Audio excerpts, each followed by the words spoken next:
السلام علیکم ورحمۃ اللہ وبرکاتہ نحمده ونصلی علی رسولہ الکریم اما بعد فاعوذ باللہ من الشیطان الرجیم بسم اللہ الرحمن الرحیم رب اشرح لی صدری ویسر لی امری واحلل عقدۃ من لسانی یفقہوا قولی واجعل لی وزیرا من اہلی ربنا زدنا علما اللہم فقہنا فی الدین رب یسر ولا تعسر وتمم بالخیر اللہم انفعنا بما علمتنا وعلمنا ما ينفعنا وزدنا علما اللہم وفقنا لما تحب وترضى اللہم اہدنا وسددنا اللہم اہد قلبی وسدد لسانی واسلل سقیمۃ قلبی آمین۔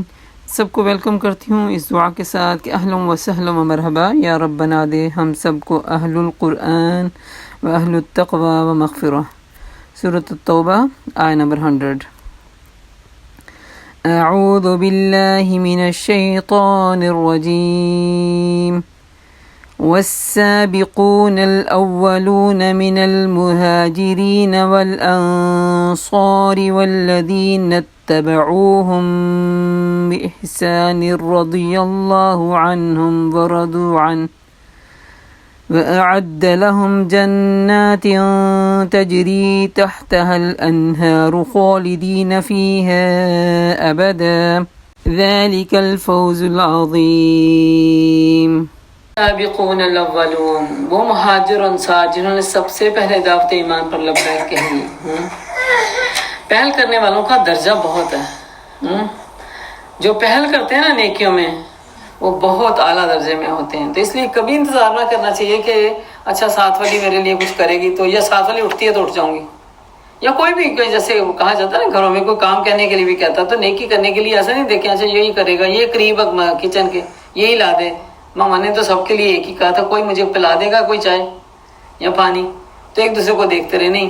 والسابقون الاولون، پہل کرنے والے پہلوں میں سے، من المہاجرین، اور مہاجر جو اللہ کے راستے میں جنہوں نے ہجرت کی، والانصار، اور جنہوں نے مدد کی، والذین اتبعوہم بإحسان، اور جنہوں نے پیروی کی اللہ کی احسان کے ساتھ، اللہ تعالیٰ کی پیروی کی اور ان کی پیروی کی احسان کے ساتھ، یعنی احسان کا رویہ رکھتے ہوئے، راست بازی سے نیکی کے ساتھ ان کے پیچھے ہے، اللہ ان سے راضی ہوا اور وہ اللہ سے راضی ہوئے۔ اللہ نے ان کے لیے ایسے باغ مہیا کر رکھے ہیں جن کے نیچے نہریں بہتی ہیں، جنات تجری تحتها الانہار۔ پہلے تو آتا تھا جنات تجری، موسٹلی ہم پڑھتے ہیں جنات تجری من تحتها الانہار، یہاں پہ ہے من کی بجائے من چھوڑ دیا بیچ میں سے، تحتها الانہار، نہریں بہتی ہوں گی جو ان میں ہمیشہ رہیں گی۔ یہ عظیم الشان کامیابی ہے۔ تمہارے گرد و پیش، تمہارے یعنی ارد گرد جو بدوی رہتے ہیں، جو گاؤں کے لوگ رہتے ہیں، ان میں بہت سے منافق ہیں، اور اسی طرح خود مدینہ کے باشندوں میں سے بھی کچھ لوگ منافق ہیں، یعنی شہری لوگوں میں سے منافق ہیں کچھ، اور وہ ہیں جو نفاق میں ماہر ہیں، چلاک ہیں، پتہ نہیں چلنے دیتے کہ آپ نفاق میں ہیں، ایسی ایکٹنگ کرتے ہیں کہ آپ کو مومنانہ صفات دکھاتے ہیں اپنی بظاہر ظاہر۔ اور آج بھی دنیا میں دیکھیں یہ دھوکے کہاں سے ملتے ہیں ہمیں۔ یہ منافقانہ رویہ ایسے ہوتے ہیں کہ معاشرے میں انہوں نے اتنا اپنا نام پیدا کیا ہوتا ہے اس روش کو چھپا کے لوگوں کے سامنے، کہ کسی سے مشورہ بھی پوچھیں نا کہ فلاں کیسے ہیں تو آپ کو یہ کہیں گے ہاں بڑے اچھے ہیں، دیندار ہیں، جب تک کہ آپ کا واسطہ نہیں پڑتا، جب تک کہ آپ پریکٹیکلی ان کے اندر نہیں چلے جاتے تو پھر کیا پتہ چلتا ہے کہ یہ کیسے ماہر ہیں۔ اللہ تعالیٰ کہتے ہیں یہ بڑے چلاک ہیں اور بڑی مہارت کے ساتھ آپ کے سامنے اپنا نفاق چھپائے ہوئے ہیں، تم انہیں نہیں جانتے، میں ان کو جانتا ہوں، ہم ان کو جانتے ہیں۔ قریب ہے کہ وہ وقت جب ان کو ہم دوہری سزا دیں گے، ایک قبر میں اور ایک آگے حشر میں۔ آخرت کی سزا تو پھر دیکھیں نہ ختم ہونے والی سزا ہے، پھر وہ زیادہ بڑی سزا کے لیے واپس لائے جائیں گے۔ دنیا کی رسوائی کا عذاب تو چلو لمیٹڈ ہے نا، لیکن جو آخرت کی عذاب کا عذاب ہے وہ تو دائمی ہے۔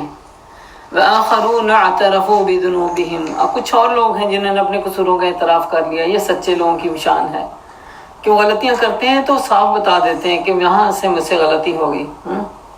اور ان کا عمل مخلوط ہے، یعنی ملا جلا ہے، نیکیاں بھی کر لیتے ہیں غلطیاں بھی کر لیتے ہیں، کچھ نیک ہیں کچھ بد ہیں، تو دور نہیں کہ اللہ ان پر بہت مہربان ہو جائے، کیونکہ وہ درگزر کرنے والا اور رحم فرمانے والا ہے۔ اے نبی صلی اللہ علیہ وسلم، تم ان کے اموال میں سے صدقہ لے کر انہیں پاک کرو اور نیکی کی راہ میں انہیں بڑھاؤ، ان کے خاتمے دعائے رحمت کرو۔ یہ پھر وہی ایڈوائز ہے کہ ان کو انکریج کرنا چاہیے نیکیوں میں، اور نیکیوں میں جب آگے آئیں اور صدقہ خیرات کریں تو ان کے لیے رحمت کی دعائیں بھی کریں، کیونکہ تمہاری دعائیں ان کے لیے وجہ تسکین ہیں، ان کو سکون ملتا ہے تمہاری دعاؤں سے۔ ہم بھی اب دیکھیں اس کے سوالی ہم سارے بنے ہوئے ہیں آج کل، ہے نا، اور سب سے افضل دعا انسان کی اپنے لیے خود کرنا بھی ہے، یہ یاد رکھیں۔ آپ کے درد میں جتنا رو کے آپ اللہ سے مانگ سکتے ہیں، کوئی کسی کو کیا پڑی ہوئی رونے کی، ہے نا، تو سب سے پہلے اپنے آپ پر انحصار کریں، اپنے رب کے ساتھ قرب بنانے کا کہ دعائیں میں نے خود کرنی ہے۔ پھر ٹھیک ہے اچھے نیک لوگوں سے دعائیں منگوانی بھی چاہیے، ٹھیک ہے، لیکن کچھ لوگ ہوتے ہیں اپنے لیے تو لاپرواہ، ہر آنے جانے سے ایک ہی سوال کرتے ہیں، پلیز دعا میں یاد رکھنا، دعا میں یاد رکھنا، دعا میں یاد رکھنا، اپنی خاص عبادت میں دعا میں یاد رکھنا۔ ایسی ایسی ذمہ داریوں پر ڈال دیتے ہیں جو کہ انسان کہتا ہے نا کہ اٹھانے کی چاہے قابل بھی نہ ہو، تو ایسے میں انسان پھر اجتماعی طور پہ ٹھیک ہے دعا کرتا، نام لے کے بعض اوقات سب کو یاد بھی نہیں رہتا نا، تو سب سے بہترین چیز ہے کہ انسان جب نیک لوگوں کی دعائیں لیتا ہے نا تو اس کے لیے کیا ہوتی ہے وجہ تسکین، بہت سکون کا ذریعہ بنتی ہیں۔ اللہ سب کچھ سنتا اور جانتا ہے، کیا ان لوگوں کو معلوم نہیں کہ اللہ ہی ہے جو اپنے بندوں کی توبہ کو قبول بھی فرماتا ہے اور ان کی خیرات کو قبولیت بھی عطا کرتا ہے؟ یعنی ابھی نفاق سے نکل آئیں گے نا، ملے جلے عملوں میں سچائی پیدا کر کے اچھے انسان بن جائیں گے تو اللہ تعالیٰ تمہاری کمیوں کو درگزر فرمائے گا اور تمہیں آگے پاک کر دے گا۔ غم اور بیماریوں کا علاج صدقہ ہے، ہم سب کو پتہ ہے، غم اور بیماریوں میں صدقہ دینے سے غم بھی دور ہوتے ہیں اور بیماریاں بھی ہٹتی ہیں، اور نفس کی پاکیزگی کا بھی ذریعہ بنتا ہے اور مال کی پاکیزگی کا بھی ذریعہ بنتا ہے۔ تو سچی توبہ کا طریقہ وہی ہوتا ہے کہ جس میں انسان دل سے اس گلٹ کو فیل کر کے اقرار کر لے کہ مجھ سے غلطی ہو گئی ہے، اور عمل سے اس کی تصدیق کرے کہ دوبارہ وہ غلطی پہ نہیں جانے والا۔ تو اللہ تعالیٰ کہتے ہیں ایسے لوگوں کی پھر ہم دعائیں بھی قبول کریں گے، صدقات بھی قبول کریں گے اور ان کو اپنی رحمت میں بھی ڈالیں گے، اور یہ کہ اللہ بہت معاف کرنے والا اور رحیم ہے۔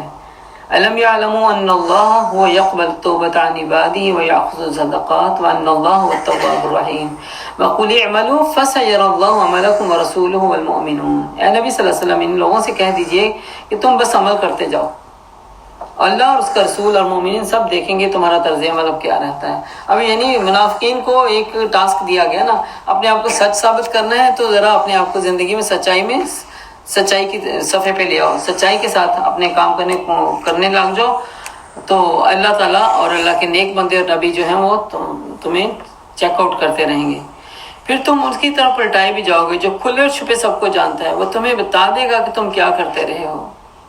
کچھ دوسرے لوگ ہیں جن کا معاملہ ابھی اللہ کے حکم پر ٹھہرا ہوا ہے، چاہے انہیں سزا دے یا چاہے انہیں اثر نہ مہربان ہو جائے، اللہ سب کچھ جاننے والا اور دانا ہے۔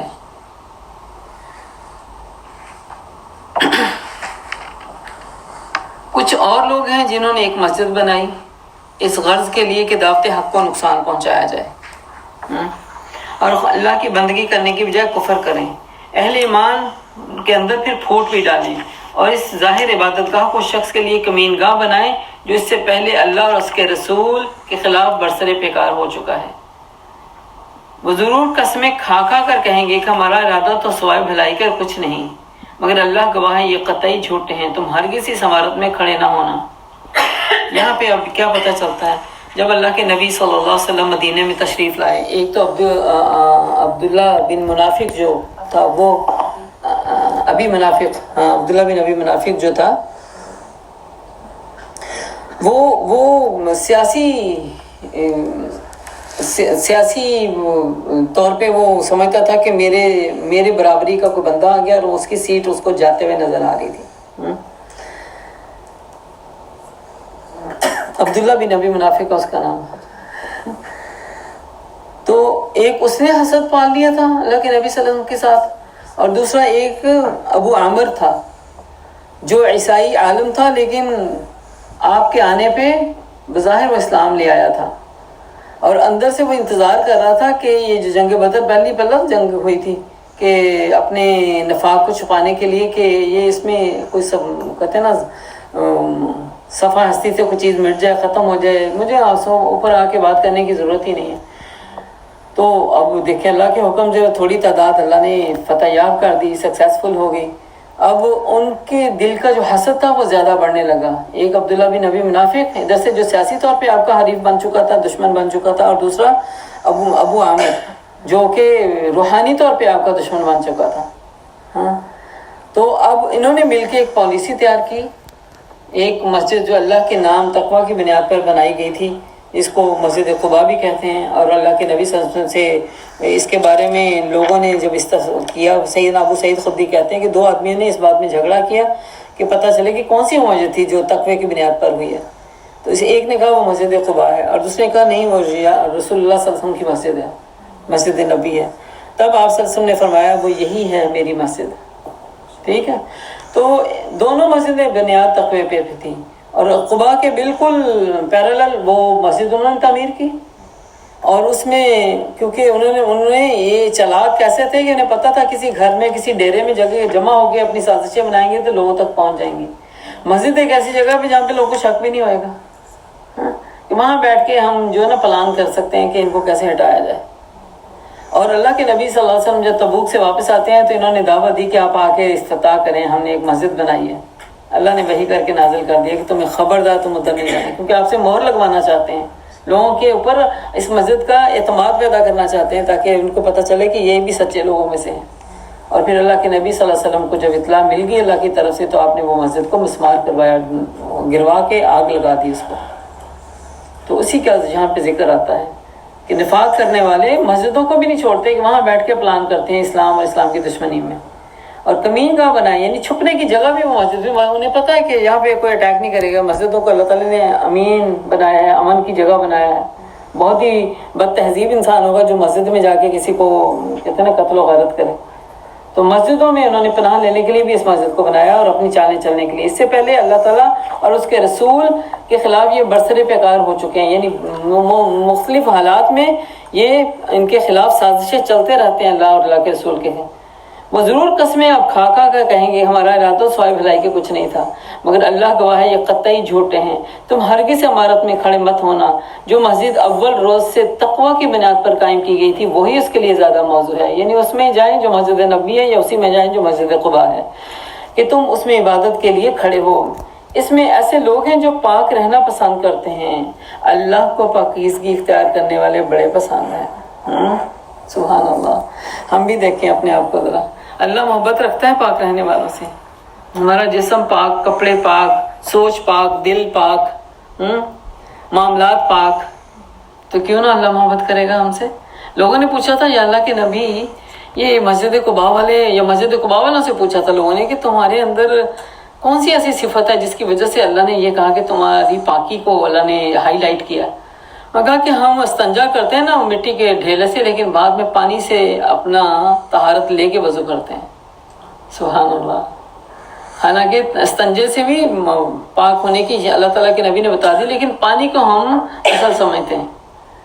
تو اس سے کیا پتہ چلتا اگر ہم سفر میں ہوں تو ہمارے پاس اگر ایسا جیسے ہم انگلش ٹوائلٹوں میں جا رہے ہوتے ہیں وہاں پہ ایسے پانی کا انتظام نہیں ہوتا، تو اول تو پاکٹ میں بیگ میں چھوٹی سی کوئی ایسی چیز ضرور رکھنی چاہیے جس میں آپ کو فائدہ ہو، ہے نا۔ وہ باہر سے ٹیپ سے بھر لیں، ڈرائی کریں اپنے آپ کو ٹیشو کے ذریعے جس طرح ممکن حد تک کر سکتے ہیں، اس کے بعد پانی بہا کے صاف کر لیں۔ دل پاک، وہ کہتے ہیں نا اندر سے سیٹسفیکشن کہ آپ طہارت آپ نے ٹھیک سے لے لی ہے۔ تو اگر خدا نہ خواستہ ایسا نہیں ہوتا، ایسا نہیں ہے ہر کے پاس سہولت، تو پھر ہے کہ کم از کم 3 ٹیشو سے جو پاک کرتے ہیں وہ ڈرائی تو ہو جاتا ہے، پاک نہیں ہوتا، یاد رکھیں۔ جو مٹی میں تاثیر رکھی ہے وہ ٹیشو میں نہیں ہے۔ اگر ہمیں نماز لینی ہے تو یقینی طور پہ ہمیں اپنے آپ کو پانی سے طہارت دینی پڑے گی اور پھر جا کے ہم اپنی نماز دیں۔ لیکن وقتی طور پہ یہ ہے کہ آپ اس ٹیشو سے جب اپنے جسم کو ڈرائی کر لیتے ہیں تو وہ آپ کے کپڑوں تک نہیں آتی نجاست۔ اور اس کا ایک اور بہترین طریقہ ہے کہ پھر ٹیشو کا ایک رول بنا کے بس ویسے ہی اپنے وہ کہتے ہیں نا انڈر ویئر میں تھوڑا رکھ لیں تاکہ آپ اور مزید سیٹسفائیڈ ہو جائیں کہ وہ جو ڈرائی میں نے کر لیا تھا اس کے اوپر چوتھا جو میں نے رول بنایا اس کو ویسے ہی میں نے تہہ میں لگا لیا اپنے جسم اور اپنے کپڑے کے درمیان، تاکہ وہ میرا میری اصلاح کے لیے، میری سیٹسفیکشن کے لیے، میری طہارت کے لیے مجھے ایک سکون کا ذریعہ ہو، کوئی ڈاؤٹ نہ رہے۔ جب ہم اس طرح دھیان رکھیں گے تو ہمیشہ یاد رکھیں، اللہ تعالیٰ اس آیت کو یاد رکھیں، واللہ یحب المطہرین، کہ اللہ پاک رہنے والوں سے پسند کرتا ہے۔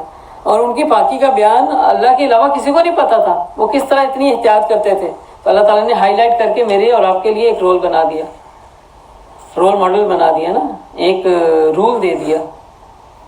افمن اسس بنیانہ علی تقوی من اللہ ورضوان خیر، پھر کیا تمہارا کیا خیال ہے کہ بہتر انسان وہ ہے جس نے اپنی عمارت کی بنیاد اللہ کے خوف اور اس کی رضا کی طلب پر رکھی، یا جس نے اپنی عمارت ایک وادی کی کھوکھلی بے ثبات کنکر پر اٹھائی، وہ اسے لے کر سیدھی جہنم کی آگ میں جا گری۔ جب آگ لگائی گئی تھی تو اللہ تعالیٰ کے نبی نے بتایا کہ یہ اور اس کے رہنے والے اب سارے سیدھے جہنم میں گئے۔ ایسے ظالم لوگوں کو اللہ کبھی سیدھی راہ نہیں دکھاتا۔ بھلے ان لوگوں کو تو دنیا سے نہیں ہٹایا گیا تھا نا، کیونکہ سیدنا عمر کا دل تھا، اجازت بھی مانگتے تھے کہ اتنی بڑی منافقت، عبداللہ بن نبی منافق سے جب چیزیں نکل رہی ہیں تو اجازت دیں یا اللہ کے نبی اس کا سر قلم کر دو، تو اللہ کے نبی نے منع کر دیا تھا کہ لوگوں کو سازشیں کرنے کا موقع مل جائے گا، یہ تو اپنے بھائیوں کو مارنے لگے ہیں۔ بظاہر تو کہنے کو مسلمان تھا نا، اس نے کلمہ پڑھا ہوا تھا، تو لیکن ان کی مسجد کو سیدھا جہنم میں گرا دیا گیا۔ ایسے ظالم لوگوں کو اللہ کبھی سیدھی راہ نہیں دکھاتا۔ یاد رکھیے، ایمان اور نفاق اکٹھے نہیں ہو سکتے کبھی بھی۔ ہمیں اپنی ایمان کی حفاظت کے لیے ہمیشہ اس نفاق کو ہمیشہ دیکھتے رہنا چاہیے۔ جیسے کہتے ہیں نا، کسی چیز کو گندگی سے بچانا ہو تو انسان کتنا اویئرنیس سے کام لیتا ہے کہ اس پہ کوئی رائی کے دانے کے برابر کوئی کچرا نہ آئے، کوئی چھینٹا نہ پڑے، کوئی یہ نہ ہو۔ تو نفاق سے بچنے کے لیے ہمیں یہ ضروری ہے کہ ہم اس میں سے اپنے ایمان کو پاک کرتے ہوئے نفاق کے اوپر نظر رکھیں۔ یہ عمارت جو انہوں نے بنائی ہے ہمیشہ ان کے دلوں میں بے یقینی کی جڑ بنی رہے گی، جس کے نکلنے میں اب کوئی صورت نہیں سوائے اس کے کہ ان کے دل ہی پارا پارا ہو جائیں۔ اللہ نہایت باخبر و حکیم و دانا ہے۔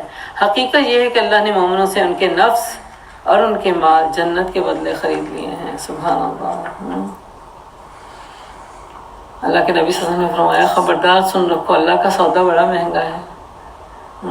یہ جنت جو ہے نا بہت مہنگی ہے، یہ تو اللہ کی رحمت ہے، ہمارے نیک چھوٹے تھوڑے بہتے عمل کی وجہ سے وہ ہمیں عطا کرنے والا ہے۔ اللہ کی رحمت ہے نا جنت، ورنہ ہمارے وہ جو کہتے ہیں نا، دنیا میں ہم کیش سے تجارت کرتے ہیں نا، کیش دو اور چیزیں اٹھاؤ، وہ برابری کا ہوتا ہے نا، جتنی چیز مہنگی ہوتی ہے اتنا زیادہ کیش چاہیے ہوتا ہے۔ تو اب جنت تو بہت مہنگی ہے، ہمارے عمل تو پہنچ ہی نہیں سکتے اس مہنگی چیز کو لینے کے لیے، لیکن اللہ تعالیٰ نے ایک سودا کیا ہم سے۔ اپنے نفسوں کو اور اپنی جانوں کو اللہ کی راہ میں، اپنے مالوں کو اور نفسوں کو اللہ کی راہ میں دے دو۔ بس سب سے پہلے اپنے نفس کو قربان کرو اللہ کی راہ میں، اور اس کے بدلے میں جنت خریدنے کے دعوے دار بن جاؤ۔ اور مال جو سب سے زیادہ انسان کو محبوب ہوتا ہے، اور اللہ کی راہ میں لڑو۔ جب جان اور مال لے کے انسان جہاد میں چلا جائے تو اس نے دونوں چیزیں پیش کر دی نا۔ یہ نفع مند تجارت ہے اور اس کی گارنٹی جنت ہے۔ سبحان اللہ، یہ سودا جنت ہے، جنت ہے مومن کی مال اور جان کے بدلے میں اللہ نے جو سودا کیا ہے نا، رکھا ہے، یہ جنت کا سودا ہے۔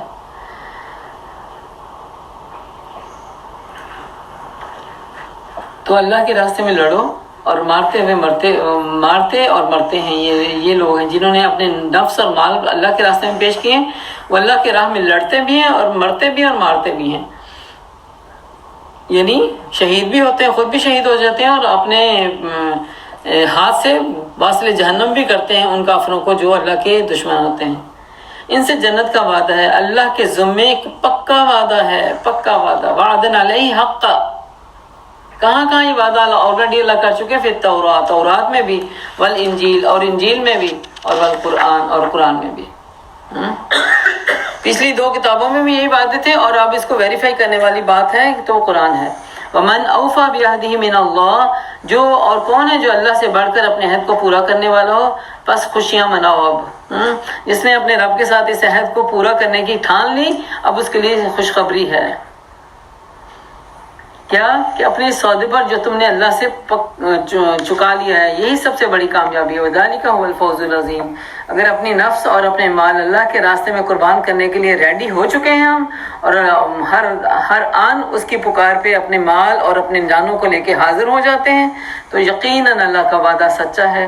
اللہ تعالیٰ فرماتے ہیں یہ ہیں عظیم کامیاب ہونے والے لوگ۔ وآخر دعوانا ان الحمدللہ رب العالمین۔ یا اللہ ہمیں نیکی میں سبقت لے جانے والا بنا دے، یا اللہ تو ہمیں نفاق سے بچا لے، یا اللہ تو ہمیں اپنے راستے میں بے دریغ خرچ کرنے والا بنا دے، یا اللہ ہمیں صدقات سے اپنی غم اور ہم کو دور کرنے والا بنا دے، یا اللہ تقوی کی دولت سے مالا مال کر دے، یا اللہ ہمیں بہت زیادہ پاک رہنے والا بنا دے، اور اس پاکی کی خیال رکھنے کی وجہ سے اللہ تعالیٰ اپنی محبت کے مستحق بنا دے، یا اللہ ہمیں اپنے نفس اور مالوں کے ذریعے اپنے سے تجارت کرنے والا بنا دے، اور اس میں ہمیں ثابت قدمی عطا فرما جس کا بدلہ سوائے جنت کے اور کچھ نہیں، اور یہی بہت بڑی کامیابی ہے۔ اللہ اس کو ہمارے نصیب میں لکھ دے، یا اللہ ہم سے راضی ہو جا، یا اللہ تو ہماری توبہ کو قبول فرما لے، اور ہمیں سچی توبہ کے بعد دوبارہ گناہوں میں کبھی نہ پلٹنے دینا، یا اللہ تو ہم پہ احسان فرما اور ہمیں چنے ہوئے بندوں میں شامل فرما۔ وآخر دعوانا ان الحمدللہ رب العالمین، آمین ثم آمین۔